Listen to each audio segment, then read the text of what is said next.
ಮಲ್ಲಿನಾಥ್ ಪಾಟೀಲ್ ಕಾಳ್ಗಿ ಅಭಿಮಾನಿಗಳ ವತಿಯಿಂದ ಬಿಜೆಪಿ ಜಿಲ್ಲಾ ರೈತ ಮೋರ್ಚಾ ಕಾರ್ಯದರ್ಶಿಗಳಾದ ಹಾಗೂ ಪಿಡಬ್ಲ್ಯೂಡಿ ಗುತ್ತಿಗೆದಾರರಾದ ಮಲ್ಲಿನಾಥ್ ಪಾಟೀಲ್ ಕಾಳ್ಗಿಯವರ 52ನೇ ಹುಟ್ಟುಹಬ್ಬ ಆಚರಣೆಯನ್ನ ಕಲಬುರಗಿಯ ವೃದ್ಧಾಶ್ರಮದಲ್ಲಿ ಮಾಡಿದ್ರು.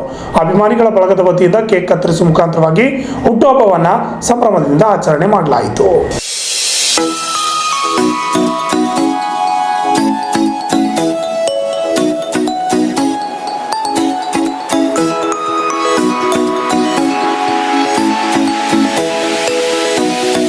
ಸುಲ್ತಾನ್ಪುರದ ಚಿಂಚೋಳಿ ಕ್ರಾಸ್ ಹತ್ತಿರ ಇರುವ ವೃದ್ಧಾಶ್ರಮದಲ್ಲಿ ವೃದ್ಧರಿಗೆ ಉಪಹಾರ ನೀಡುವುದರ ಮುಖಾಂತರವಾಗಿ ಸಂಭ್ರಮಾಚರಣೆ ಮಾಡಿದರು.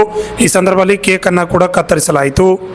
ಈ ಸಂದರ್ಭದಲ್ಲಿ ವೃದ್ಧಾಶ್ರಮದಲ್ಲಿ ಇರುವವರು ಅವರಿಗೆ ಶುಭ ಹಾರೈಸಿದರು.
ಹಲೋ, ಈ ದಿನ ಒಳ್ಳೆಯ ಶುಭ ದಿನ. ಅಂದರೆ ಮಲ್ಲಿನಾಥ ಪಾಟೀಲ್ ಅವರಿಗೆ 52ನೇ ವರ್ಷದ ಹುಟ್ಟುಹಬ್ಬದ ಅಂಗವಾಗಿ ನಮ್ಮ ಆಶ್ರಮದಲ್ಲಿ ಆಚರಿಸೋದು ನಮಗೆಲ್ಲ ಸಂತಸದ ದಿನವಾಗಿದೆ. ಈ ವರ್ಷ ಮಾಡದ ಪ್ರತಿ ವರ್ಷ ಸಹ ಇಲ್ಲೇ ಮಾಡಬೇಕಂತ ತಮ್ಮೆಲ್ಲರ ಆಶ್ರಮದ ಪರವಾಗಿಂದ ಕೋರಿ ತಮ್ಮೆಲ್ಲರಿಗೆ ಆಶೀರ್ವಾದವನ್ನು ಬಯಸುತ್ತೇನೆ. ಅದೇ ನಾಷ್ಟ ಭಾಳ ಚೆನ್ನಾಗಿತ್ತು ಸರ್. ನಾಷ್ಟ ಮೊಸರು ಹೆಸರು ಭಾಳ ಚೆನ್ನಾಗಿತ್ತು ಸರ್. ಪ್ರತಿ ವರ್ಷ ಕೂಡ ಇದೇ ಟೈಪ್ ಮಾಡಿ ದೇವರು ತಮ್ಮ ಇನ್ನೂ ಆಶೀರ್ವಾದ ಶಕ್ತಿ ಹೆಚ್ಚು ಕೊಡಲಿ ಅಂತಂದು ತಮ್ಮಲ್ಲಿ ದೇವರಕ್ಕಿಂತ ಕಳೆಯಿಂದ ಕೇಳಿಕೊಳ್ತೀನಿ. ಈ ಸಂದರ್ಭದಲ್ಲಿ ಮಾತನಾಡಿದ ಹುಟ್ಟುಹಬ್ಬ ಆಚರಿಸಿಕೊಂಡ ಮಲ್ಲಿಕಾರ್ಜುನ್ ಪಾಟೀಲ್ ಕಾಳ್ಗಿಯವರು ಎಲ್ಲೆಲ್ಲೋ ಹುಟ್ಟುಹಬ್ಬ ಆಚರಿಸಿ ದುಂದು ವೆಚ್ಚ ಮಾಡುವುದಕ್ಕಿಂತ ವೃದ್ಧಾಶ್ರಮದಲ್ಲಿ ಹುಟ್ಟುಹಬ್ಬ ಆಚರಣೆ ಮಾಡಿದ ಎಲ್ಲರಿಗೂ ಧನ್ಯವಾದಗಳನ್ನು ತಿಳಿಸುತ್ತೇನೆ ಎಂದರು. ವಯಸ್ಸಾದವರು ಇರ್ತಾರೆ, ಅವರಿಗೆ ಊಟ ಕೊಡಲಿ ಅಥವಾ ನೀರು ಕೊಡಲಿ ಅಥವಾ ಅವರಿಗೆ ಪ್ರತಿಯೊಂದು ಮಾಡಬೇಕಾದ್ರೆ ಮನೆಗೆ ನಾವು ತಾಯಿ ತಂದೆ ಮಾಡೋದು ಬಹಳ ಕಷ್ಟದ ವಿಷಯ. ಆದರೆ ಇವತ್ತಿನ ದಿವಸ 100-150 ಜನರನ್ನು ಮಾಡ್ತಿರುವಂಥ ಆ ತಾಯಿಯವರಿಗೆ ನಾನು ತುಂಬ ಧನ್ಯವಾದ ಹೇಳ್ತೀನಿ.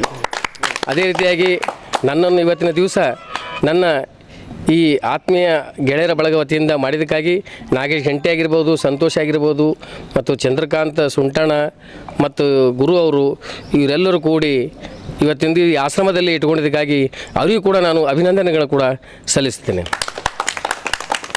ಈ ಆಶ್ರಮ ಬಂದು ನಾವು ಅವರು ಸುಮಾರು ದಿವಸ ಊಟ ದಿವಸ ಇದು ಮಾಡ್ತಾರೆ. ಆದರೆ ಇವತ್ತಿನ ದಿವಸ ಭಾಳ ಸಂತೋಷ ಅನ್ನಿಸ್ತದೆ. ಯಾಕಂದರೆ ನಮ್ಮನ್ನು ಕೂಡ ತಾಯಿ ತಂದೆ ಇಲ್ಲ, ಆದರೆ ತಾಯಿ ತಂದೆ ಇದ್ದರೆ ನಾವು ಕೂಡ ಮಾಡ್ತಿದ್ದೇವೆ. ತಾವೆಲ್ಲರೂ ನನ್ನ ತಾಯಿ ತಂದೆ ಅಂತ ತಿಳಿದು ಭಾವಿಸುತ್ತೇನೆ. ಅದೇ ರೀತಿಯಾಗಿ ನಾನು ಹೊಸಲ ಕೂಡ ಇಲ್ಲೇ ಆಚರಣೆ ಮಾಡಿದರು, ಇಲ್ಲೇ ಬಂದು ಹೋಗಿದೆ. ಈ 2ನೇ ವರ್ಷ ಕೂಡ ಇಲ್ಲೇ ಅದೇ ಬಳಗದವ್ರು ಇಟ್ಕೊಂಡಿದ್ದಕ್ಕಾಗಿ ಅವ್ರಿಗೆ ಭಾಳ ಭಾಳ ಸಂತೋಷ ಅನ್ನಿಸ್ತಾನೆ ನನಗೆ. ಯಾಕಂದರೆ ಇಂಥ ಇವತ್ತು ಸಣ್ಣ ಹುಡುಗರಿಗೆ ಮಾಡೋರಿಗೆ ಮಟ್ಟ ಭಾಳ ಮಂದಿ ಇರ್ತಾರೆ. ಆದ್ರೆ ವಯಸ್ಸಾದವ್ರಿಗೆ ಕೆಳಗೆ ಬಿದ್ದರಪ್ಪ ಅಂದ್ರೆ ನೋಡೋರು ಯಾರೂ ಇರಲ್ಲ. ಎಲ್ಲಿ ಯಾರು ಅಮೇರಿಕಕ್ಕೆ ಇರ್ತಾರೆ, ಯಾರು ಲಂಡನ್ಗೆ ಇರ್ತಾರೆ, ಯಾರು ಬೆಂಗಳೂರಿಗೆ ಇರ್ತಾರೆ, ಪ್ರತಿಯೊಂದು ಊರುಗಳಿಗೆ ಹೋಗಿದ್ದಾರೆ. ಆದ್ರೆ ಅವ್ರ ತಾಯಿ ತಂದೆ ಸೇವೆ ಅವ್ರು ಮಾಡೋಕ್ಕಿಂತ ನಾವು ಮಾಡಿದ್ವಲ್ಲ, ಅದು ಪುಣ್ಯ ನನಗೆ ಹತ್ತು ಅಂಥೇಳಿ, ಅದು ಪುಣ್ಯ ನಮ್ಮ ಬಳಗದ್ರಿಗೆ ಹತ್ತು ಅಂತ ಹೇಳ್ತೀನಿ. ಮತ್ತು ಇಂಥ ಕೆಲಸಗಳನ್ನು ಯಾರು ಇವತ್ತು ಬಳಗದವರು ಇಂಥ ಗುರುತಿಸಿ ಮಾಡಿ ಈ ವೃದ್ಧಾಶ್ರಮಕ್ಕೆ ಏನು ಕೊಟ್ಟಿದ್ದಾರೆ, ಅವರಿಗೆಲ್ಲ ಟಿಫಿನಲ್ಲಿ ನಾಷ್ಟಾಲಿ ಕೊಟ್ಟಿದ್ದಾರೆ, ಅದು ಭಾಳ ಅವರಿಗೆ ನಮ್ಗೆ ಮತ್ತು ನಮ್ಮ ಬಳಗದವರಿಗೆ ಅದು ಆಶೀರ್ವಾದ ಆಗ್ತದೆ ಅಂತ ಹೇಳಿ ನನ್ನ ಎರಡು ಮಾತಾಡಿ ಮುಗಿಸ್ತೀನಿ. Jai Hind, Jai Bharat. Bureau report RJ32 Kannada news, Kalaburagi. Lakshmi ಮಾತಾಡೋ ನಾಗೇಶ್,